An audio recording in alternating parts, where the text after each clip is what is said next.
Hello, Cracking Code with Dave here. So today we'll talk about functions, and we did a functions one already, but this functions episode will be about passing parameters into functions and returning values from functions, or returning properties from functions, I should say. So passing properties into functions and returning properties. And again, properties are like let and var. Um, so let's make a property here just to show you. So let my name equal Dave. Or my age equal 43. Okay, those are properties. So let's say we have a function, and the function is going to be called say hi. And this is how you structure a function. You add these two parentheses after whatever you're calling it, and then you put open bracket, close bracket. Well, right now this function does nothing. We can print hi there.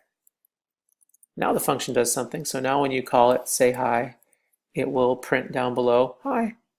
There you go. But now what if we wanted to say hi to me specifically? Well, then here's where you'd pass the variable inside between these parentheses here. And we'll just give it a name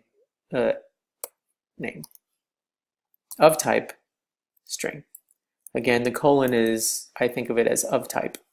So name of type string. So now when we call the function, it's going to give me a warning here and say, hey, you forgot something. You forgot who you're talking to. So I'm going to pass this property that we made up here down in through the function. But inside the function, we're not using it yet, so I'm going to put it inside the string here. So this corresponds to this. See how they both light up? This.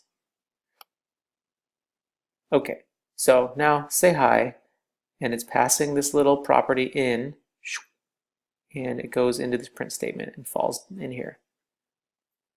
So now down below you see it says hi Dave. Now if you want to pass multiple properties in, you use the comma. So comma and age, we'll call it int. It's of the type int. Hi Dave, you are blank years old. Remember, when you want to put a property inside of a string, you use the slash and parentheses. Slash is above the enter key, parentheses. And then you put the property in between. So now it's warning me again because we haven't included the new property in here. So I'll let it fix that for me, and then you pass my age in down below here. Okay, so now we're passing two properties in through a function. What if we want to return this string? Like, what if we want this function to, instead of just say hi, like create welcome statement, create welcome, we'll call it. So I'm changing the function name there. I better change it down here. It's going to yell at me. Okay, so now I've changed it to create a welcome statement, but I want it to return a value. In Swift, you use this, use the dash, which is by the plus sign, and then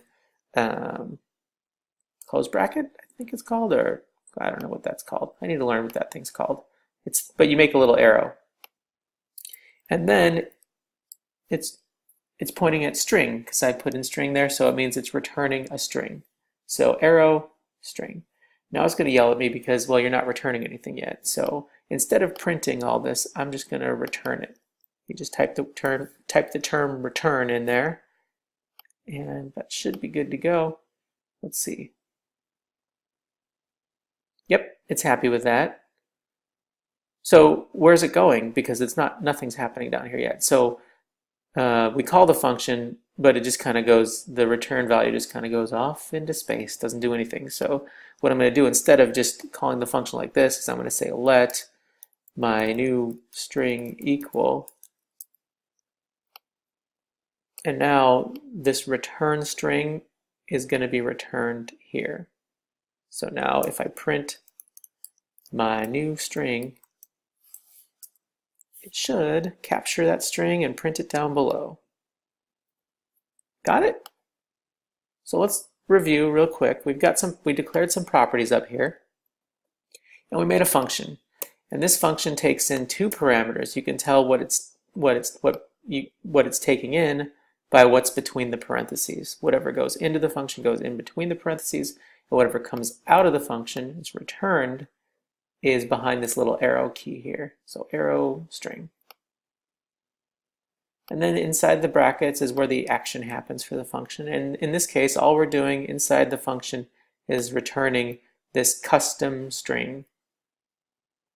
Now, if we didn't call the function down here, nothing would happen. It would never get to here. It just ignores, as it goes through the code, it just ignores functions until they're called. So the way we're calling it is we're saying, hey, let this new string equal, and then just the return value of this function. And then let's do something with this string. Let's print it out. So hopefully that's helpful. That shows you how to pass parameters into functions and return values from functions.